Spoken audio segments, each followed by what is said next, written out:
Assalamualaikum warahmatullahi wabarakatuh. Alhamdulillahilladzi arsala rasulahu bil huda wa dinil haqq liyuzhira 'alad dini kullih wa kafa billahi syahida. Asyhadu an la ilaha illallah wa asyhadu anna Muhammadar Rasulullah. Allahumma shalli ala sayyidina Muhammad wa ala alihi wa sahbihi ajma'in, amma ba'd. Pemirsa, sebagai seorang muslim, berakhlak dan berilmu merupakan dua hal yang penting dalam menjalani kehidupan. Ketika seseorang memiliki akhlak yang baik, maka akan mudah diterima oleh masyarakat. Karena akhlak yang baik tercermin dari perilaku seseorang. Sedangkan ilmu merupakan sebuah keistimewaan yang mampu membuat manusia unggul terhadap makhluk lainnya. Ilmu dan akhlak memiliki peran penting dalam Al-Quran. Akhlak disebutkan dalam Al-Quran sebanyak 2 kali dengan kata khuluq, sementara ilmu disebutkan dalam Al-Quran sebanyak 774 kali. Namun mengapa Islam menempatkan akhlak pada posisi yang lebih tinggi daripada ilmu? Bukankah Allah memberikan keunggulan kepada manusia terhadap makhluk ciptaannya yang lain dengan memberikan pengetahuan? Bukankah Allah mengajarkan Nabi Adam alaihi salam tentang nama-nama benda yang ada di dunia ini sebagai bentuk pengetahuan, dan ini diabadikan dalam Al-Quran surah Al-Baqarah ayat 31. Dan bukankah Allah berfirman dalam Al-Quran surah Al-Alaq bahwasanya kita diperintahkan untuk mencari ilmu pengetahuan? Dan bukankah pula Allah berfirman dalam Al-Quran surah Al-Mujadilah ayat 11 bahwasanya Allah akan mengangkat derajat orang-orang yang beriman dan berilmu? Pemirsa, Rasulullah Sallallahu Alaihi Wasallam diutus kepada umat manusia dengan ajarannya, yaitu Islam. Tidak lain dan tidak bukan adalah untuk menyempurnakan akhlak manusia. Hal ini termaktub dalam hadis riwayat Al-Baihaqi. Dan Allah berfirman dalam Al-Quran surah Al-Ahzab ayat 21. Laqad kana lakum fi Rasulillahi uswatun hasanah.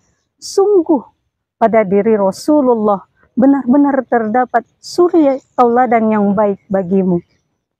Dan Rasulullah Sallallahu Alaihi Wasallam bersabda, akmalul mu'minina imanan ahsanuhum khuluqa.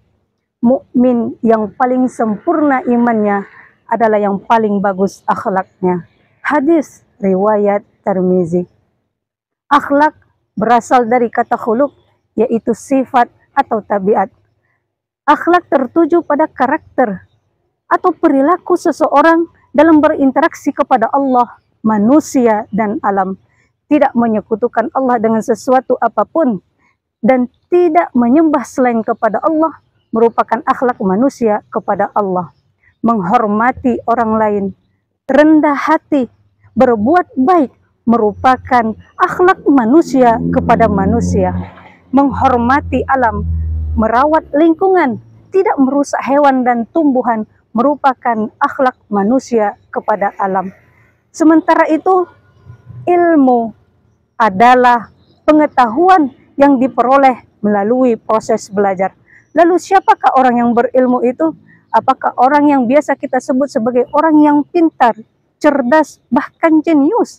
Atau bahkan orang-orang yang berhasil menempuh pendidikan S1, S2, S3?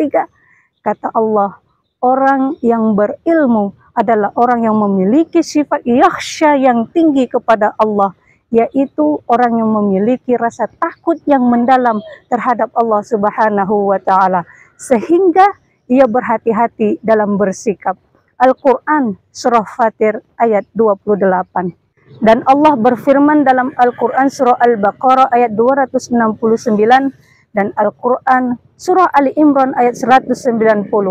Pada ayat ini dijelaskan bahwa dengan ilmu seseorang akan memahami bagaimana kehidupan diciptakan dan mendalami pengetahuan tentang kuasa Allah sebagai Sang Maha Pencipta.